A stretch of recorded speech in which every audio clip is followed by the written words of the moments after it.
বগুড়ায় নিজের দুই সন্তানের নামে নতুন দুই ইউনিয়নের নামকরণ করিয়ে বিএনপির নতুন যে প্রতিমন্ত্রী মীর শাহে আলম তিনি বিতর্কের জন্ম দিয়েছেন। সেটাকে তিনি নানাভাবে কাকতালীয়ভাবে মিলে গেছে এরকম বলার চেষ্টা করেছেন, কিন্তু রহস্য অন্যদিকে যখন গড়িয়েছে তখন একেবারে স্পষ্টই বোঝা যাচ্ছে যে সব কিছুই তিনি নিজে করিয়েছেন। এই অভিযোগ যদি কেউ করে তাহলে সেই অভিযোগটাকে খণ্ডানো মুশকিল হবে।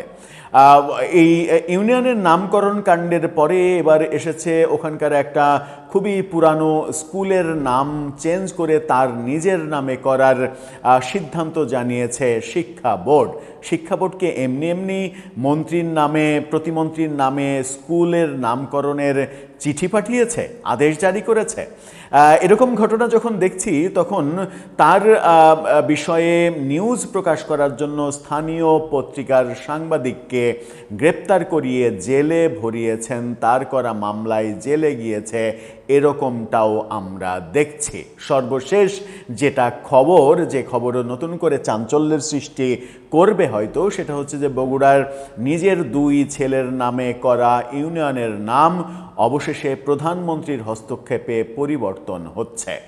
কি হচ্ছে? বিএনপি কি সত্যিই এই প্রতিমন্ত্রীকে নিয়ে ইমেজ সংকটে পড়তে চলেছে, কিংবা ইতিমধ্যেই পড়ে গেছে? চলুন একটু বগুড়া থেকে কি তুলকালাম কাণ্ড ঘটছে সেটা একটু জেনে আসি। থাকবেন পলিটিক্স টিভির নিয়মিত আয়োজনে।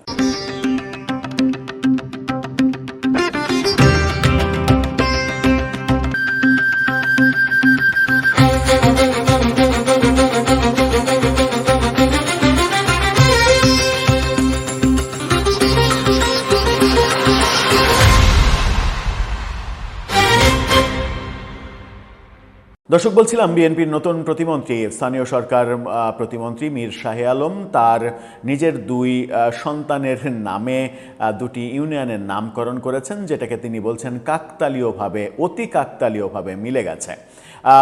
মানুষকে হয়তো তিনি বোকা ভেবেছেন, মানুষ হয়তো বোকা এতটা না, এবং মানুষকে যখন তিনি বোকা ভাবছেন তখন প্রধানমন্ত্রী ব্যাপারটা বুঝতে পেরেছেন এবং এই দুই ইউনিয়নের নাম তার দুই সন্তানের নাম থেকে পরিবর্তন করতে সিদ্ধান্ত দিয়েছেন। বাংলা ট্রিবিউনের এই শিরোনামটা দেখে নিন। সেখানে বলা হচ্ছে, বদলে যাচ্ছে বগুড়ার আলোচিত দুই ইউনিয়নের নাম। সেখানে আমরা দেখছি বগুড়ার মোকামতলা উপজেলার নবগঠিত সীমান্ত ও দিগন্ত ইউনিয়নের নাম পরিবর্তন করা হচ্ছে। এ বিষয়ে প্রধানমন্ত্রীর নির্দেশনা রয়েছে বলে জানিয়েছেন জেলা প্রশাসক তৌফিকুর রহমান। আজকে সন্ধ্যার পরে জেলা প্রশাসনের মিডিয়া উইং এই তথ্য নিশ্চিত করেছে। জেলা প্রশাসকের বরাত দিয়ে মিডিয়া সেল আরও জানিয়েছে, প্রধানমন্ত্রীর নির্দেশনা অনুযায়ী ইউনিয়ন দুটির নাম পরিবর্তনের প্রয়োজনীয় কার্যক্রম গ্রহণ করা হচ্ছে। নতুন নাম নির্ধারণের ক্ষেত্রে স্থানীয় জনগণের মতামত, এলাকার ইতিহাস, ঐতিহ্য ও ভৌগোলিক পরিচিতিকে গুরুত্ব দেয়া হবে। গণশুনানিও করা হবে। জেলা প্রশাসনের সূত্র বলছে, নাম চূড়ান্ত হওয়ার পর যথাযথ প্রক্রিয়া অনুসরণ করে তা গেজেট আকারে প্রকাশ করা হবে।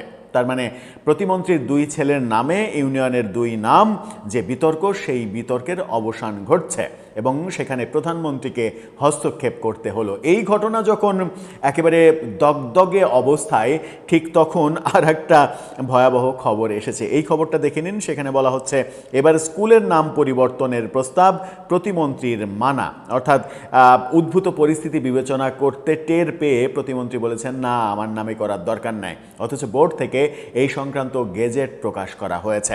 কি বলছে? বগুড়া ইউনিয়ন কাণ্ডের পর এবার প্রতিমন্ত্রী মীর শাহে আলমের নামে স্কুলের নামকরণের প্রস্তাব দেয়া হয়েছে। 50 বছরের প্রাচীন শিবগঞ্জ পাইলট বালিকা উচ্চ বিদ্যালয়ের নাম পরিবর্তন করে শিবগঞ্জ মীর শাহে আলম পাইলট বালিকা উচ্চ বিদ্যালয় করার প্রস্তাব দিয়েছে। এই বিষয়ে মাধ্যমিক ও উচ্চশিক্ষা বিভাগের এক চিঠিতে নাম পরিবর্তনের প্রস্তাব পাঠানো হয়েছে। এতে সাধারণ জনগণের মাঝে বিরূপ প্রতিক্রিয়া তৈরি হয়েছে। শিক্ষা মন্ত্রণালয়ের মাধ্যমিক ও উচ্চশিক্ষা বিভাগের বেসরকারি মাধ্যমিক শাখার সিনিয়র সহকারী সচিব শিরিন আক্তার স্বাক্ষরিত পত্রে এই তথ্য পাওয়া গেছে। বিষয়টি যাচাই বাছাই করে মতামত দিতে বগুড়া জেলা প্রশাসক এবং রাজশাহী মাধ্যমিক ও উচ্চ মাধ্যমিক শিক্ষা বোর্ডকে নির্দেশ দেওয়া হয়েছে। ওই চিঠিতে বলা হয়েছে, বগুড়া জেলার শিবগঞ্জ উপজেলার শিবগঞ্জ পাইলট বালিকা উচ্চ বিদ্যালয়কে শিবগঞ্জ মীর শাহে আলম পাইলট বালিকা উচ্চ বিদ্যালয় নামে নামকরণের প্রস্তাব পাওয়া গেছে। প্রতিষ্ঠানটি সরেজমিন পরিদর্শন করে সুস্পষ্ট মতামত এবং যৌক্তিকতা সহ স্বয়ংসম্পূর্ণ প্রস্তাব সুপারিশ সহ প্রতিবেদন পাঠাতে শিক্ষা বোর্ড ও জেলা প্রশাসককে বলা হয়েছে।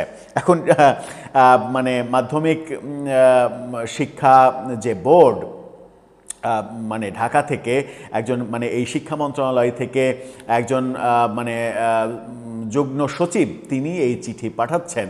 এই চিঠি কি হাওয়া থেকে উড়ে এলো? যদি এই ধরনের প্রস্তাব দেয়া না হয় এবং সেই প্রস্তাব যদি পাশ করিয়ে নেওয়া না হয় তাহলে এই চিঠি কেন তৈরি হলো? প্রতিমন্ত্রী বলছেন যে এটাতে তার আপত্তি রয়েছে, তিনি মানা করে দিয়েছেন। কেন আপত্তি এখন?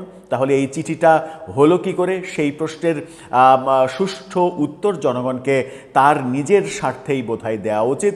ক্ল্যারিফিকেশনটা প্রয়োজন, কারণ এতে শুধু প্রতিমন্ত্রীর সম্মানহানির ব্যাপার নয়, এতে সরকারের প্রচণ্ড পরিমাণে সম্মানহানির ব্যাপার রয়েছে। আবার এই ঘটনা যখন ঘটছে তখন আমরা দেখছি যে তার ব্যাপারে নিউজ করার জন্য একজন সাংবাদিককে পাঠানো হচ্ছে কারাগারে। এই খবরটা দেখে নিন।